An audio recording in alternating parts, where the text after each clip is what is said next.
Europa dice no a la investigación, dice no al avance y a la mejora del sector agrario, un sector que necesita contar con el mayor número de herramientas para afrontar un futuro que en estos momentos está un tanto confuso. Tradicionalmente siempre han existido alteraciones genéticas en los diferentes cultivos, alteraciones gracias a las que se ha conseguido alcanzar rendimientos altos y que consistían en cruzar variedades interesantes por su potencial productivo. Hoy, la ciencia a nivel mundial quiere dar un paso más, paso que en Europa tendrá que esperar. Hemos conseguido avances muy importantes. Las producciones que nosotros estamos consiguiendo frente a hace muy pocos años son producciones espectaculares, producciones a las que no se pensaba alcanzar con las tecnologías, vamos a decir, manuales o con la mejora genética fuera de la biotecnología. La biotecnología es el principal responsable de las producciones, de las máximas producciones y sobre todo la responsable de la lucha contra ciertos patógenos que están apareciendo en los cultivos. Mejoras que deberían ir a más gracias a la tecnología genética conocida como CRISPR-Cas, una tecnología que edita el ADN y permite desactivar los genes que se ha comprobado que no son deseados, consiguiendo variedades más productivas y tolerantes al cambio climático. Estados Unidos, el pasado mes de febrero, dio luz verde a lo que el CRISPR establece. El USDA afirmó que apoyaba esta innovación, ya que a priori no presentaba ningún riesgo. En Europa la situación es distinta y fue en el mes de julio cuando la polémica saltó tras la decisión del Tribunal de Justicia de regular el sistema CRISPR-Cas como si fuera un transgénico a la luz de la normativa comunitaria. Una decisión que en el sector ha levantado múltiples comentarios. Lo más sorprendente desde el punto de vista de la biología molecular es que es muy efectiva en prácticamente todas las especies vegetales donde se ha probado, pero también en microorganismos de interés agroalimentario, etc.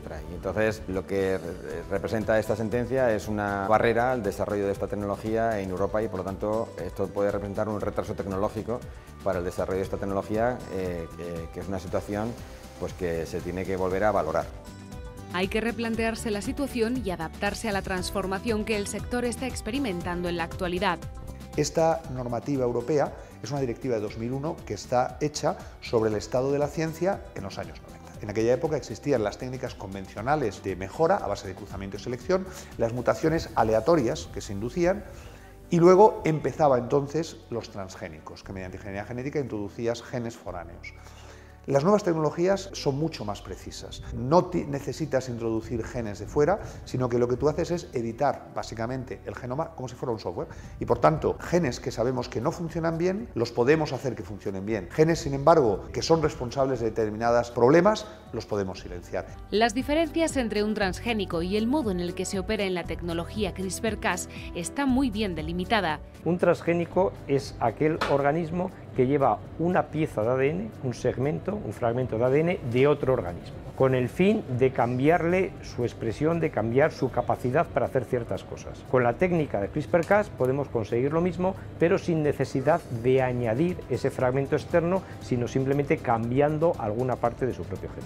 No tiene nada que ver con un transgénico, pero como implica técnicas de manipulación genética, hay gente que piensa que sí. Y de hecho, en la legislación europea se le sigue manteniendo la categoría de transgénico. Una cosa es incorporar un gen de otra especie en un organismo vivo para cultivo y otra cosa bien distinta es favorecer o el eliminar o el hacer que ese gen que a nosotros nos interesa se manifieste o quede ausente. Esa tecnología lo único que nos va a hacer es favorecer la producción. La decisión del Tribunal de Justicia Europeo pasará factura a un agricultor que no jugará en igualdad de oportunidades con el resto de agricultores del mundo. El problema que van a tener los agricultores es que no van a disponer de variedades que se van a desarrollar en otros lugares del mundo por diferentes compañías y no se va a poder tener acceso a ese tipo de variedades. Además, esto claramente lo que va a tener es un impacto sobre el desarrollo y el progreso de esta tecnología a nivel europeo, porque muchas empresas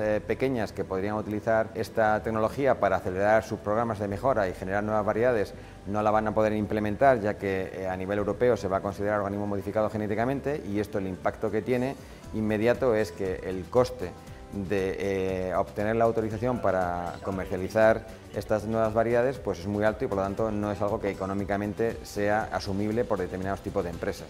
Sin olvidar que lo que no producimos nosotros se va a producir en otros países y tendremos que acabar importándolo y comiéndonoslo. Cada país o cada conjunto de países eligen sus destinos a corto plazo y luego pagan por las consecuencias, evidentemente. las consecuencias de prohibir esta técnica de edición genómica en Europa tendrán repercusiones claras y directas. El impacto va a ser a nivel de producción, va a ser a nivel económico en cuanto al desarrollo de la tecnología y además hay un tercer impacto que no hay que obviar y es que España es un importador neto de grano para sobre todo alimentación de ganado y si se mantiene esta normativa pues el problema que vamos a tener es que mucho del grano que se va a generar a partir de variedades obtenidas por edición génica para importar en la Unión Europea se va a necesitar permiso de importación como un organismo modificado genéticamente. Y esto es una gran barrera de entrada de ese alimento y hay una gran preocupación en el sector agrícola y también en el sector productor, porque esto puede determinar que el coste del grano que se compre para importación se eleve de manera sustancial y por lo tanto el coste de la alimentación en España y en Europa. Un mayor coste para traer esos productos y nuevamente se volverá a dar una situación muy curiosa. Europa prohíbe su producción, pero no su entrada en los países comunitarios, algo que ocurre también con los productos transgénicos. Desde el momento en que nuestros competidores en Estados Unidos, en Sudamérica, en el norte de África, en Asia, no van a tener estas restricciones, se van a encontrar con una clara desventaja competitiva, porque van a poder introducir estos productos que además no dejan ninguna traza, porque al ser unas tecnologías, como digo, que no alteran el genoma introduciendo genes foráneos, no son detectables, lo cual además va a distorsionar enormemente y plantea un montón de incógnitas comerciales. ¿Cómo vamos a controlar esos productos que puedan entrar cuando no dejan traza?